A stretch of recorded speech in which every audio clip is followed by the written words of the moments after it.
it feels like I've been talking about change and what change does to our nervous system a lot lately, but this is because it feels like there's so much change happening in my life. So the restructuring, there's different routines or there's no routines, and I was experimenting with that deliberately. And also some things just happen because I have new jobs, new responsibilities, new kind of things showing up, right? And in that process, I realized why change is sometimes sticky for me, right? So I've been trying to do a video for a while, but I just didn't know how to verbalize it or what exactly it is. And I think I got it now. So I want to share it with you, and I'm curious to hear what you are thinking about that too. Maybe you can let me know in the comments. But I think change is sticky for me because sometimes the way yesterday unfolded, the way I experienced it, if I liked that, if it felt safe within my nervous system, right? If it was something that I desired, some things that felt satisfying or fulfilling, or I felt like I had the emotions that I wanted, I want to repeat that today. There's a longing, there's a desire there. So when today then unfolds differently, then there's friction, right? Because I no longer go into the day being open and let it unfold however it unfolds, and trusting within myself that I have what it takes to get through, or how to problem solve, or whatever it is that arises, you know, that this isn't a disaster, this isn't a crisis, right? Especially when I still had a lot of mental health issues and things like that. I always felt everything was just so overwhelming. I just couldn't deal with anything new on top of my plate, right? My plate's already overflowing. I just, you know, that we go through times like this. But when we can drop the expectations, that's what I realized for myself. If I have an expectation of how I want today to unfold, from trying to predict it from whatever happened yesterday or in the past in my life, right? Make that prediction of how I want it to be today, have that expectancy of that today, then change becomes very difficult. It becomes sticky. Can you see that? That it's like because then I'm setting myself up for failure. I'm setting myself up for disappointment in a way. Instead of, if I can go into the day, and I know there is some new things showing up, but allowing everything that shows up to be neutral. It doesn't have to be good. It doesn't have to be bad. Doesn't have to be right, or doesn't have to be wrong, right? It can just be different. This is something that I have to really explore for myself and learn and drop the stories around what different means to me, what change means to me, that I don't have to attach stories to that makes it heavy, makes it something different, makes it something that I ruminate on, that makes it something that I try to analyze, right? That going into my mind and trying to problem solve and how I should have done it different and all these kind of things, right?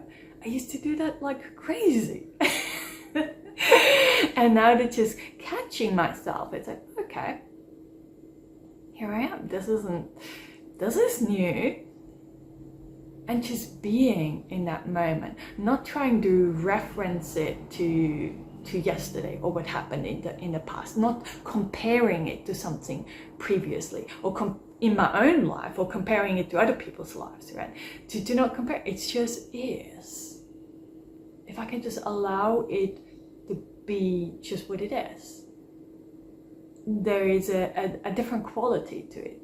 It's lighter, it's almost more enjoyable in that sense. I don't know, I'm curious to hear your experiences on that too, how you for yourself help you for your nervous system to not be activated or dysregulated and going into these really, like I said, I used to go into the analyzing mode a lot, right? The problem solving, and I get stuck in my mind replaying certain things to be out. Maybe for you it's something different, you know, that there were times where I would just eat a lot chocolate used to be my thing, and falling into habit. This is just like a distraction. There's something showing up in my life that there's sensations, there's feelings in my body that I don't know what to do with, I don't like, or you know, I'm telling myself the story that this is wrong. I should not be feeling this way right now,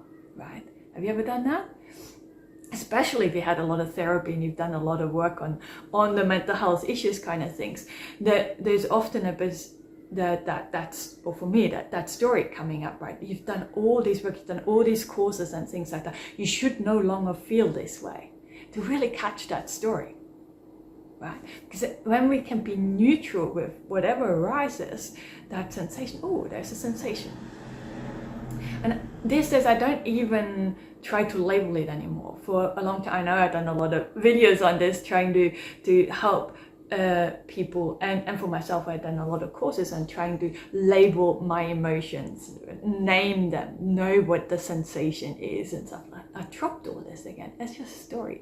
It's so not important to know what that is, but it feels, I don't even know the right word. It's not right or wrong, but it feels so much more freeing, so much more spacious if I allow, oh, there's a sensation, and not make that sensation right or wrong. It is just there.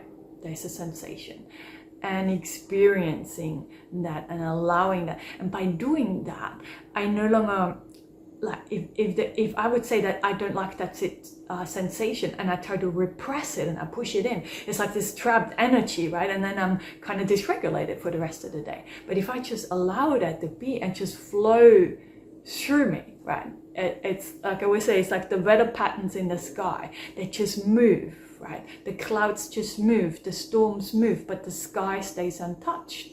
And you're a bit like that sky. So emotions and sensations and things show up, but the you behind that, you are the canvas, you don't change, right?